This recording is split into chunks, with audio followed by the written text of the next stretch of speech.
what happened today? Durvasa Muni came to town and he gave this blessing to Radharani. And so naturally, Yashoda felt, wouldn't it be very nice if my son can have this cooking that it'll give him long life, strength, beauty, and fame, which will increase day by day? Can you send your daughter to cook for my son every morning for those reasons? And of course, Yashoda said yes. So from early childhood, it was a standard thing that Radharani cooked for Krishna every day, which continued even after her so-called marriage to Abhimanyu. But this is a childhood pastime. So Yashoda made that request, and every day Radharani came, and there's many, many nice pastimes, which we're going to hear, I think, later this evening, about Krishna's coming to cook for Radharani at Nandagram. There's a special kitchen in Nandagram where every morning when Krishna and Nanda Maharaj were taking their morning bath at Pavan Sarovar, Radharani would come along with her gopi friends, and together they would prepare breakfast for Krishna, so that after Krishna took his morning bath with his father and came back, there was a nice breakfast. At Radharani, there's some very beautiful paintings. It's not in this presentation. She's looking through the window to see if Krishna likes what she eats. And Krishna knew that she was looking through the window. So sometimes he would make a really bad face.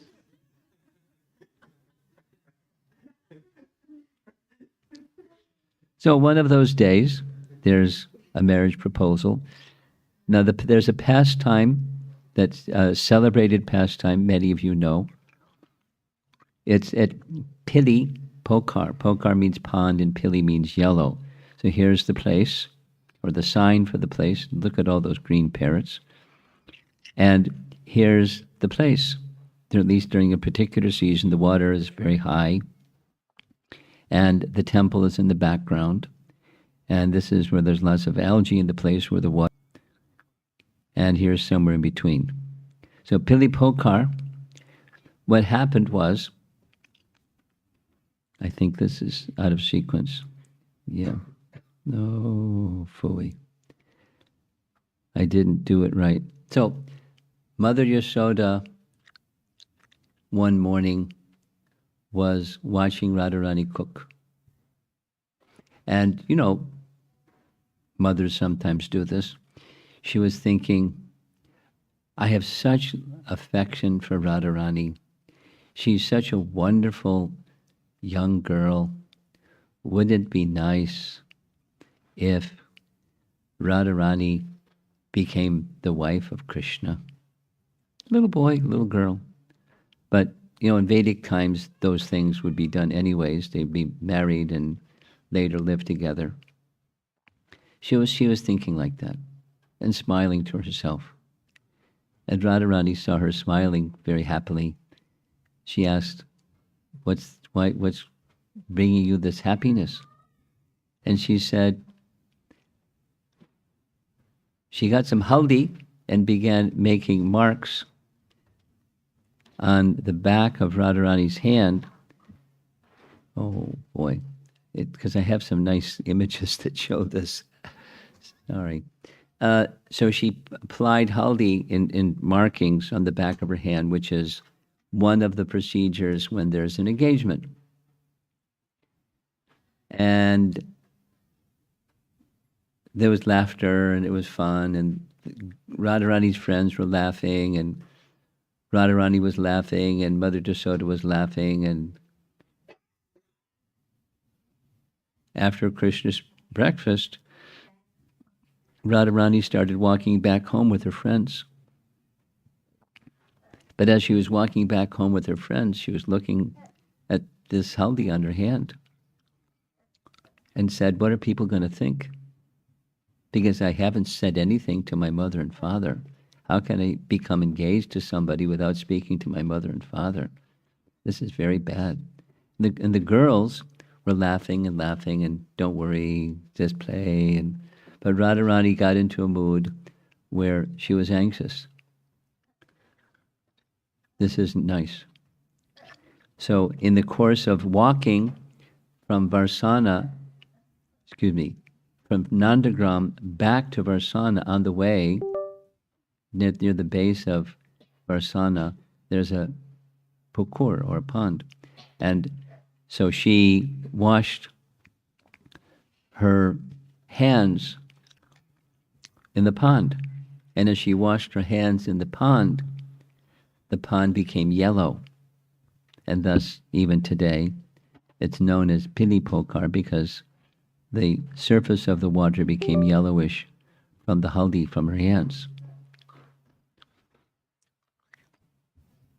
But when the cartload came, there was some anxiety on the part of Nanda and Jasoda. How are we going to reciprocate? We don't have that kind of wealth that Vrishabhanu and Kirtida have. And they said, but before we even consider anything further, we have to consult Purnamasi.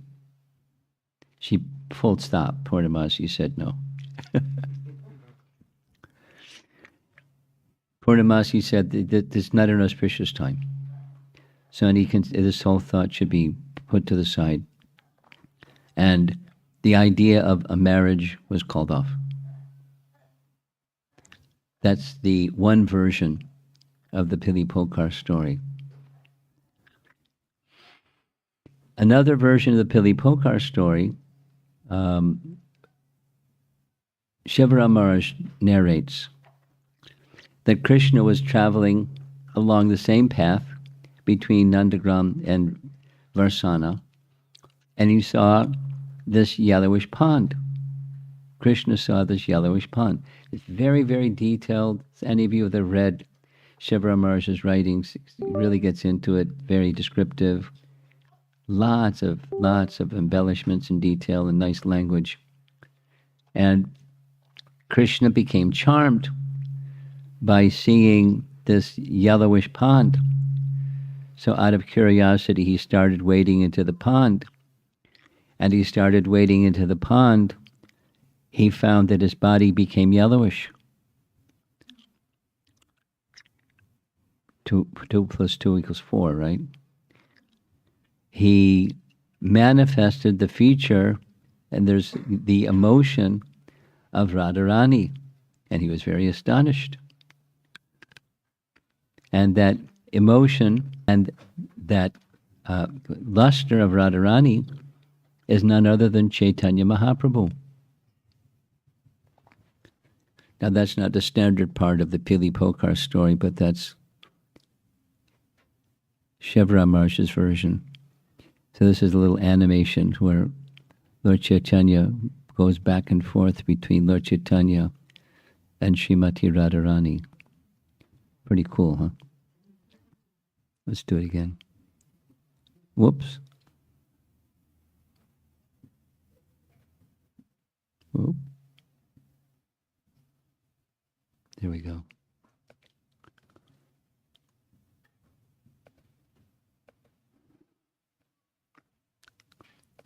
Oh gosh, it's not going to cooperate.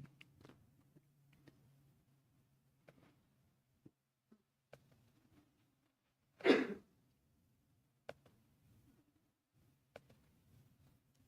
have to go back.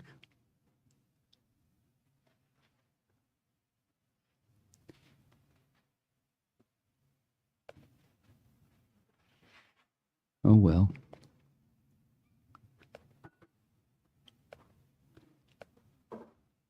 What's the deal? Somebody that's technology smart know how to make this work?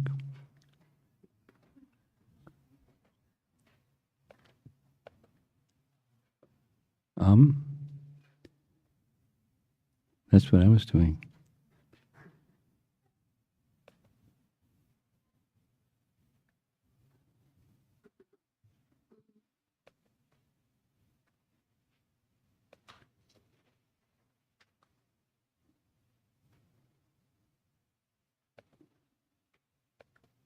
Oh well. It worked once. Let's go to the next one. There we go.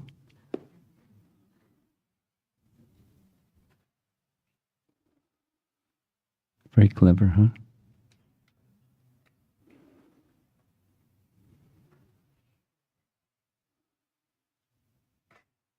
Okay. Now we're almost done.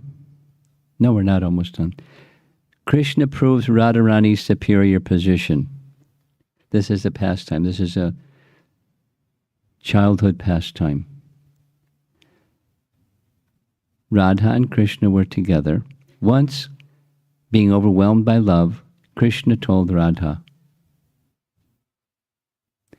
"The essence of all worship is to worship you. If someone worships me without worshiping you, he will get no result. You are my Maha Bhavamayi, my pleasure-giving potency. My pleasure is your pleasure. Thus, anyone following your worship is very dear to me. I consider them greater than a yogi or tapasvi." And he goes on, "Whoever desires to serve me with devotion should accept your name first from a bona fide spiritual master and chant purely to attain perfection. Then only will he be eligible to serve me. If one chants Radha Krishna together, I will be controlled by that most fortunate person." A nice painting of someone falling at Radharani's feet. "You are the chief among all the Gopangas and are greater even than Yashodamayi." Radharani was a little skeptical. Radharani laughed and said, "Your character is like a debauchee. I do not believe your words. Yashamati is your dear mother. How can you say that I am greater than her? What is the reason?" There's a Leela coming up. Very soon you will see, even as she is saying that you are her daughter, very soon you will see she will come to catch hold of your feet. Krishna makes a Leela. So the Leela is involved.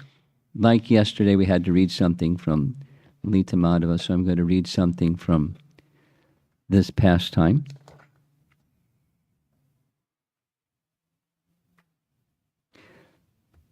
Here we go. To prove the greatness of Srimati Radharani, Krishna manifests a pastime.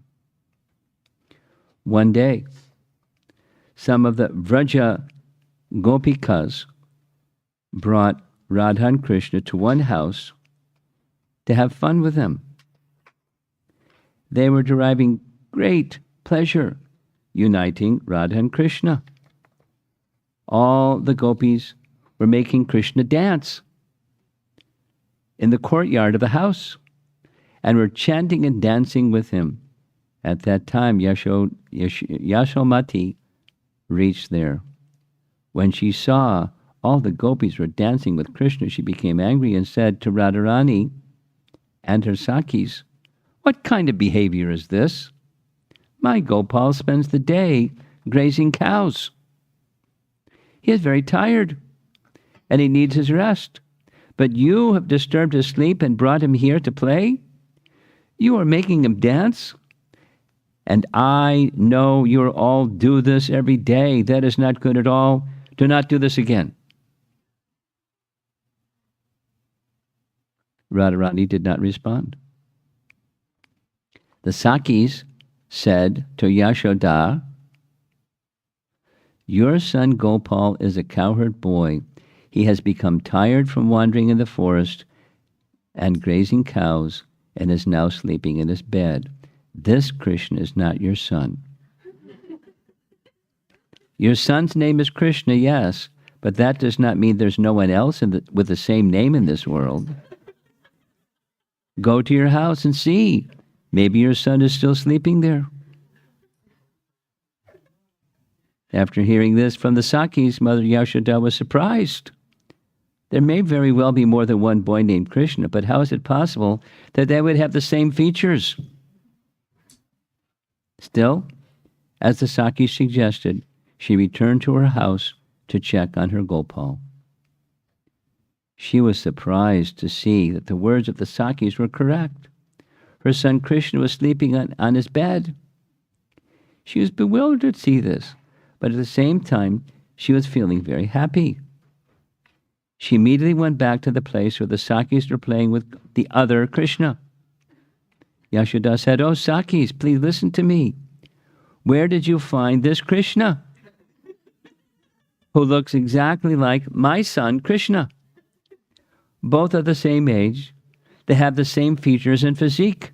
They walk the same way, speak the same way, and behave the same way. Their bodily color is same. By seeing your Krishna, I'm feeling satisfaction in my heart. I'm feeling so much affection toward him. You all come to my house along with your Krishna. We will unite both Krishnas together and make them dance together. Everyone will be happy to see their dance. We can establish a friendship between both Krishnas. Then after finishing the dance, you leave my Krishna in my home and come back here with your Krishna." Prompted by Krishna, Radharani said, "Oh, dear mother, you are telling us to take our Krishna to your house? But we are feeling scared. If both Krishnas are dancing, then how are we to tell which is your Krishna and which is ours? Your Krishna may become exchanged with our Krishna." Mother Jasoda laughed to hear this and said, "If that happens, then what is the problem? Both of them are same in their qualities."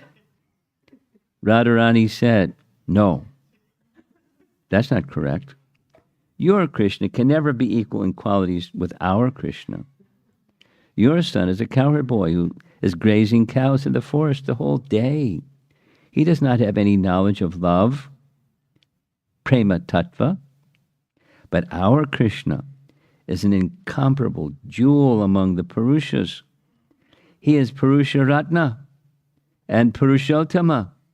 So many yogis, rishis, munis, gyanis, dhyanis, they're worshipping his lotus feet. Our Krishna has killed so many great demons. He has corrected the mistakes of Brahma, the creator of this universe." Mother Yasoda replied, "My son has also performed all these activities. All the Brajvasis know all about this. When my son was only 3 days old, he killed Putana. Then he killed Shakatasura and Trinavartasura. Everyone knows that these are all his activities of Yasoda Nandana." Radharani said, "By this discussion, we may create a quarrel. Later, you will understand which Krishna has greater qualities. For now, however, we should put a mark on the head of our Krishna so that they will not be confused." Saying this, Radharani put one spot of sandalwood pulp on the forehead of Krishna.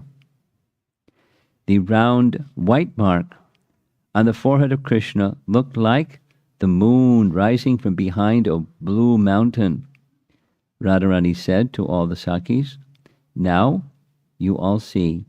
There's a mark of chandan on the forehead of my Krishna. You all should keep your eyes on our Krishna so that he does not get lost."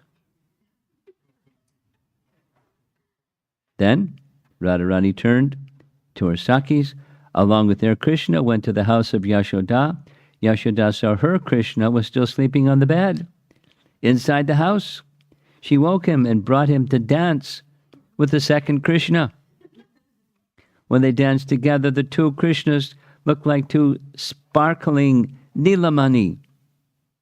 That's a jewel, a blackish Nila money. Everyone was surprised to see their dance. Never had they witnessed such a wonderful event. Then, all of a sudden, Yashoda's Krishna merged into the body of the gopis' Krishna and became one form. Then the dance was finished. Radharani and her Sakhis prepared to leave along with their Krishna. Mother Yashoda could not find her Krishna. She started to cry, "Where's my Krishna? Where did my Krishna go? You are taking away your Krishna. You must give me back my Krishna." Radharani said, "Where can we find your Krishna? Our life and soul, this Krishna, is not your son. Just see, on the forehead of our Krishna is the mark of Chandan I placed there." Mother Yashoda said, "All of you were making them dance. You must have hidden my Krishna somewhere. This is your trick, Radha. You know so many tricks." Radharani said, "This courtyard is surrounded by a wall.